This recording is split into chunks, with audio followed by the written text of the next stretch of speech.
Hello, hi, ನಮಸ್ತೆ ಎಲ್ಲರಿಗೂ. ನಮ್ಮ ಕುಂದಾಪುರ ಕೈ ರುಚಿಗೆ ಸ್ವಾಗತ. ಇವತ್ತು ಒಂದು ತುಂಬ ಚೆನ್ನಾಗಿರೋದು ಒಂದು ಎಗ್ ಫ್ರೈಡ್ ರೈಸ್ ಮಾಡಿ ತೋರಿಸ್ತಾ ಇದ್ದೀನಿ.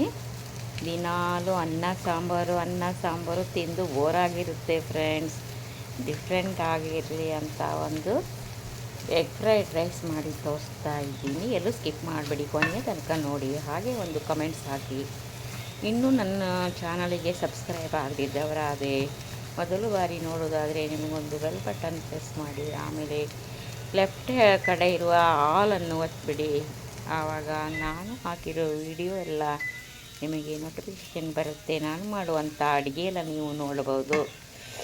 ಇದು ನಮಗೆ ಎಗ್ ಫ್ರೈಡ್ ರೈಸು ತುಂಬ ಚೆನ್ನಾಗಿರುತ್ತೆ, ಮಾಡಲು ಈಸಿ. ಅರ್ಜೆಂಟಾಗಿ ಎಲ್ಲಾದರೂ ಹೋಗಬೇಕಂದ್ರೆ ಸಡನ್ನ ಎಗ್ ಫ್ರೈಡ್ ರೈಸ್ ಮಾಡ್ಕೊಂಡು ತಿಂದ್ಕೊಂಡು ಹೋಗ್ಬೋದು. ಇವಾಗ ನಾನು ಮಾಡಿ ತೋರಿಸ್ತೀನಿ ನೋಡಿ. ಒಂದು ಬಾಣಲಿಗೆ, ಒಂದು ಕಡಾಯಿಗೆ 1-2-3 ಸ್ಪೂನ್ ಎಣ್ಣೆ ಹಾಕ್ಕೊಂಡಿದ್ದೀನಿ. ಹಾಗೆ ಸಣ್ಣ ಉರಿಯಲ್ಲಿ ಎಣ್ಣೆ ಬಿಸಿ ಆಗ್ತಾಯಿದೆ. ಎಣ್ಣೆ ಬಿಸಿ ಆದ ತಕ್ಷಣ ನಾನೇನು ಮಾಡ್ತೀನಿ ಅಂದರೆ, ಇದು ಸ್ವಲ್ಪ ಒಂದು 5-7-8 ಬೆಳ್ಳುಳ್ಳಿನ ಈ ಥರ ಜಜ್ಜಿ ಇಟ್ಕೊಂಡಿದ್ದೀನಿ. ಬೆಳ್ಳುಳ್ಳಿ ಸ್ವಲ್ಪ ಜಾಸ್ತಿ ಬೇಕಾಗುತ್ತೆ ಎಗ್ಗಿಗೆ. ಆ ಬೆಳ್ಳುಳ್ಳಿನ ಚೆನ್ನಾಗಿ ಹಸಿ ವಾಸನೆ ಹೋಗೋ ತನಕ ಅದನ್ನು ಫ್ರೈ ಮಾಡ್ತೀನಿ. ಅಂದರೆ ಬೆಳ್ಳುಳ್ಳಿ ಇವಾಗ ಮೊಟ್ಟೆ ಇರಲಿ, ಫಿಶ್, ಯಾವುದೇ ನಾನ್ ವೆಜ್ಗಳಿಗೂ ನೀವು ಬೆಳ್ಳುಳ್ಳಿ ಯೂಸ್ ಮಾಡಿದರೆ ತುಂಬ ಚೆನ್ನಾಗಿರುತ್ತೆ ಜಾಸ್ತಿ. ಇದು ಹೀಗೆ ಫ್ರೈ ಆಗ್ತಾ ಇದ್ದಂತೆ ಒಂದು ದಪ್ಪ ಈರುಳ್ಳಿ ಹಚ್ಚಿ ಇಟ್ಕೊಂಡಿದ್ದೀನಿ. ಅದನ್ನು ಸಹ ಇದ್ರ ಜೊತೆ ಹಾಕಿ ಫ್ರೈ ಮಾಡ್ತೀನಿ ಫ್ರೆಂಡ್ಸ್. ಸಣ್ಣ ಉರಿಯಲ್ಲೇ ಕೈ ಆಡಿಸ್ತಾನೆ ಇರಬೇಕು, ಸೀದು ಹೋಗಬಾರ್ದು. ಆಯಿತು, ಆಲ್ಮೋಸ್ಟ್ ಎಲ್ಲ ಫ್ರೈ ಆಗಿದೆ ನೋಡಿ. ಇವಾಗ ಎಗ್ ಫ್ರೈಡ್ ರೈಸು, ಇನ್ನು ಎಗ್ ಬಿರಿಯಾನಿ ಅಂತ ಮಾಡ್ತಾರೆ. ಬಿರಿಯಾನಿ ಸ್ವಲ್ಪ ಟೈಮ್ ತಗೊಳ್ಳುತ್ತೆ, ಇದು ಮಾತ್ರ ತುಂಬ ಈಸಿ. ಹಾಗೆ ಫ್ರೈ ಆಗ್ತಾಯಿದೆ. ಒಂದು ಆನಿಯನ್ ಹಚ್ಚಿ ಇಟ್ಕೊಂಡಿದ್ದೀನಿ, ಅನ್ನ ಮಾಡಿ ಇಟ್ಕೊಂಡಿದ್ದೀನಿ. ಹಾಗೆ ಆನಿಯನ್ ಹಾಕಿ ಫ್ರೈ ಮಾಡ್ತೀನಿ ಸಣ್ಣ ಉರಿಯಲ್ಲೇ. ಫುಲ್ಲು ಇದು ಗೋಲ್ಡನ್ ಕಲರ್ ಬರೋ ತನಕ ಫ್ರೈ ಮಾಡಬೇಕು ಫ್ರೆಂಡ್ಸ್, ಚೆನ್ನಾಗಿರುತ್ತೆ. ಹಾಗೆ ಫ್ರೈ ಆಗ್ತಾ ಇದೆ. ಇನ್ನೇನೇನೋ ಹಾಕ್ತೀನಿ ಅಂತ ನೋಡ್ತಾ ಇರಿ ಫ್ರೆಂಡ್ಸ್, ಎಲ್ಲೂ ಸ್ಕಿಪ್ ಮಾಡಬೇಡಿ.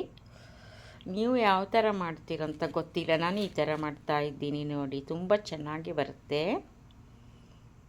ಅದು ದಪ್ಪ ಈರುಳ್ಳಿ, ಜಾಸ್ತಿ ಈರುಳ್ಳಿನೇ ಹಾಕಿದ್ದೆ. ಚಿಕ್ಕದಾಗಿ ಹಚ್ಕೊಂಡ್ರೂ ಸಹ ಚೆನ್ನಾಗಿ ಅದನ್ನು ಫ್ರೈ ಮಾಡಬೇಕು, ಆವಾಗಲೇ ಟೇಸ್ಟ್ ಬರೋದು. ಇವಾಗ ಎಲ್ಲ ತರಕಾರಿಗಳನ್ನ ಸ್ವಲ್ಪ ಹಚ್ಚಿ ಇಟ್ಕೊಂಡಿದ್ದೀನಿ. ಇದ್ರ ಜೊತೆ ಒಂದು ಅರ್ಧ ಕ್ಯಾಪ್ಸಿಕಮ್ ಸಹ ಚಿಕ್ಕದಾಗಿ ಹಚ್ಕೊಂಡಿದ್ದೀನಿ. ಕ್ಯಾಪ್ಸಿಕಮ್ ಹಾಕ್ತಾಯಿದ್ದೀನಿ. ಇದನ್ನು ಈರುಳ್ಳಿ ಜೊತೆ ಚೆನ್ನಾಗಿ ಫ್ರೈ ಮಾಡಬೇಕು. ಹಾಗೆ ನಾನು ಸೀದೋಗುತ್ತಂತ ಕೈ ಆಡಿಸ್ತಾನೆ ಇರ್ತೀನಿ. ಆಯಿತು, ಇದು ಫ್ರೈ ಆಗ್ತಾ ಬಂತು. ಹಸಿ ವಾಸನೆ ಎಲ್ಲ ಹೋಗುತ್ತೆ. ಕ್ಯಾಪ್ಸಿಕಮ್ಮು ನೀವು ಯಾವುದ್ರ ಜೊತೆ ಹಾಕಿದರೂ ಚೆನ್ನಾಗಿರುತ್ತೆ ಫ್ರೆಂಡ್ಸ್. ಆಮೇಲೆ ಕ್ಯಾರೆಟು ಸಹ ಚಿಕ್ಕದಾಗಿ ಹಚ್ಚಿಕೊಂಡಿದ್ದೆ.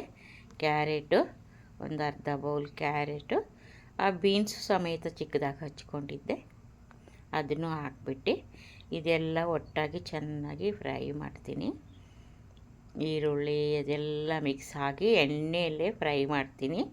ಆ ರುಚಿಗೆ ತಕ್ಕಷ್ಟು ಉಪ್ಪು ತರಕಾರಿ ಜೊತೆ ಹೊಂದ್ಕೊಳ್ಳುತ್ತಂತ ಉಪ್ಪು ಹಾಕ್ತಾಯಿದ್ದೀನಿ. ಹಾಗೆ ಎಷ್ಟು ಫ್ರೈ ಆಗುತ್ತೋ ಅಷ್ಟು ಹಾಗೆ ಮಾಡ್ತೀನಿ. ಆಮೇಲೆ ಬೇಕಾದರೆ ಸ್ವಲ್ಪ ನೀರು ಚಿಮ್ಮಿಸ್ಬೋದು. ಚೂರು 1/4 ಗ್ಲಾಸ್ ನೀರು ಹಾಕಿ ಮುಚ್ಚಿ ಇಟ್ಬಿಟ್ರೆ ಹಾಗೆ ಚೆನ್ನಾಗಿ ಮೆತ್ತಗೆ ಸಾಫ್ಟಾಗಿ ಬೆಂದುಬಿಡುತ್ತೆ. ಸಾಫ್ಟಾಗಿ ಬೆಂದಿಲ್ಲ ಅಂದರೂ ಪರವಾಗಿಲ್ಲ, ಹಸಿ ತರಕಾರಿ ತಿನ್ಬೋದು. ಮಕ್ಕಳೆಲ್ಲ ಇಷ್ಟಪಡಲ್ಲ ಅಂತ ನಾವು ಮೆತ್ತಗೆ ಬೇಯಿಸ್ತೀವಿ. ಆಯಿತು, ಚೆನ್ನಾಗಿ ಬೆಂತು ನೋಡಿ. ಇವಾಗ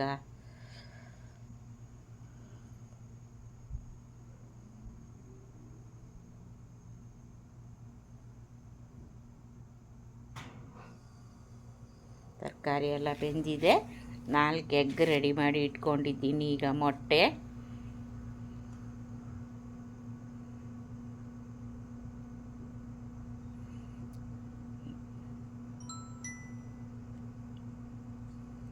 4 ಮೊಟ್ಟೆನ ಒಂದೊಂದಾಗಿ ಹಾಕಿದೆ. ಹಾಗೆ ಸ್ವಲ್ಪ ಹೊತ್ತು ಕೈ ಆಡಿಸ್ತಾ ಇರಬೇಕು.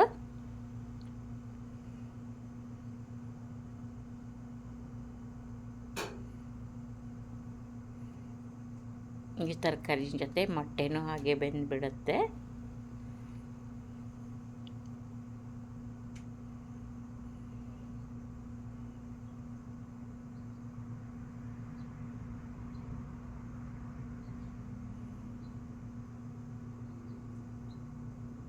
ಮೊಟ್ಟೆ ಅಂತೂ ಡೈಲಿ ಯೂಸ್ ಮಾಡಿದರೂ ಒಳ್ಳೆಯದು.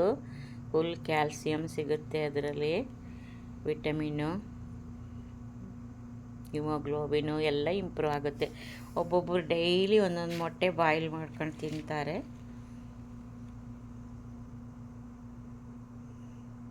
ಆಯಿತು, ಎಲ್ಲ ಪಲ್ಯ ಥರ ಆಗೋಯ್ತು. ಇವಾಗ ಅನ್ನ ನಾನು ಮಾಡಿ ಉದುರಾಗಿ ಮಾಡಿಬಿಟ್ಟು ಅಲ್ಲಿ ತಣ್ಣಗೆ ಇಟ್ಕೊಂಡಿದ್ದೆ.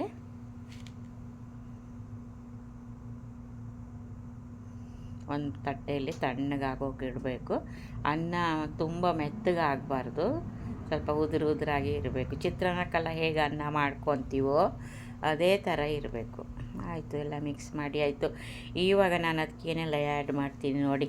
ಒಂದು ಟೊಮೆಟೊ ಸಾಸು, ಆಮೇಲೆ ಸೋಯಾ ಸಾಸು, ಚಿಲ್ಲಿ ಸಾಸು, ಆಮೇಲೆ ಇದು ಓರ್ಗ್ಯಾನೋ ಅಂತ, ಆಮೇಲೆ ಸೋಯಾ ಸಾಸು, ಆಮೇಲೆ ಇದೇನಪ್ಪ ಇದು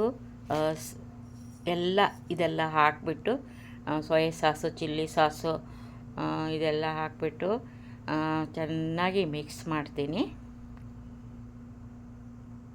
ಮತ್ತು ಪೆಪ್ಪರು ಹಾಕಿ ಆಮೇಲೆ ಕೊನೆಯಲ್ಲಿ ಏನು ಮಾಡ್ತೀನಿ ಅಂದರೆ ಆಲಿವ್ ಆಯಿಲ್ ಇತ್ತಲ್ಲ ಅದನ್ನು ಸ್ವಲ್ಪ ಇದ್ರ ಮೇಲೆ ಹಾಕಿ, ಪೆಪ್ಪರ್ ಕಮ್ಮಿ ಆದರೆ ಪೆಪ್ಪರ್ ಹಾಕಿ ಎಲ್ಲ ರೆಡಿ ಆಯಿತು. ನೋಡಿ ಹೆಂಗೆ ಕಾಣ್ತಾ ಇದೆ ಅಂದರೆ fried rice. Okay friends, fried rice ಮುಗ್ದೇ ಹೋಯ್ತು ನೋಡಿ. ಇನ್ನೊಂದು ಒಳ್ಳೆಯ ರೆಸಿಪಿಯೊಂದಿಗೆ ಮತ್ತೆ ಬರ್ತೀನಿ.